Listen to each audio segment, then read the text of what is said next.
Yan, wasak na wasak yung kanyang release bearing. Talagang durog na durog na.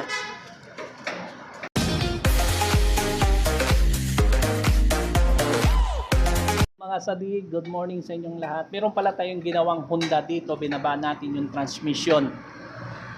Dahil ang issue ng kanyang transmission ay sliding na habang tumatakbo siya, talagang wala nang usab, mahirap nang itakbo ang kanyang sasakyan. So, papakita natin. Ito pala yung Honda na ginawa namin, binaba namin yung transmission. Guys, hindi ko na pinakita kung paano namin siya binaba dahil para sa akin, basic lamang kung paano nyo binababa ang transmission, kung paano ito ginagawa ng mga kadalasan ng mga mekaniko. Pero papakita lang po natin ng iilan, katulad po dyan. Sa ngayon, binabalik na po namin ang transmission, nakakabit na po yung transmission. Tumulong tayo kahapon. Ayan na po, binalik.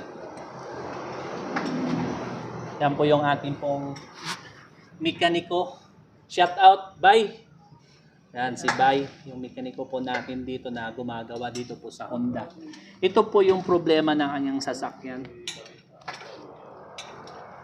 Nagpalit po tayo ng pressure plate. At makikita po natin sa kanyang, yan o, masyado ng sunog na talagang siran-sira na, hindi na pwede. Yan po. At ito yung kanyang clutch lining. Inabot na yung bakal. So yan yung palatandaan na kung saan talagang mararamdaman mo sliding na yung clutch. Yan. At syempre pinalitan din natin ng release bearing. Tingnan nyo guys yung kanyang release bearing mga sadik. Yan, wasak na wasak yung kanyang release bearing. Talagang durog na.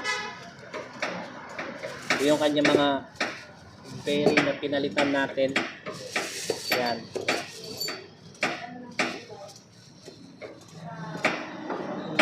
Yan yung kanyang release bearing.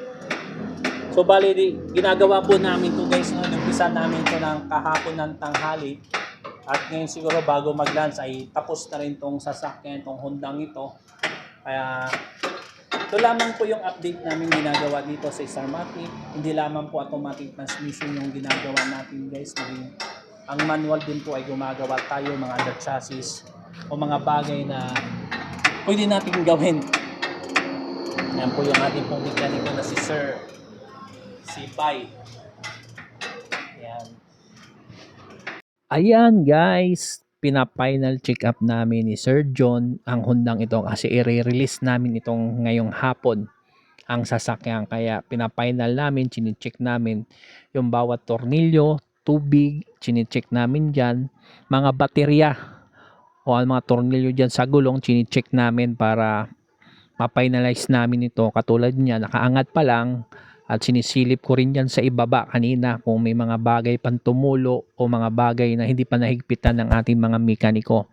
Kaya ito, ibababa na natin ito para i-road test, pero hindi ko na siguro makukunan ng road test paano namin itong i-road test. So ayan na po, na ibaba na. So maraming salamat sa inyo guys. I am Mr. Pads Mechanic.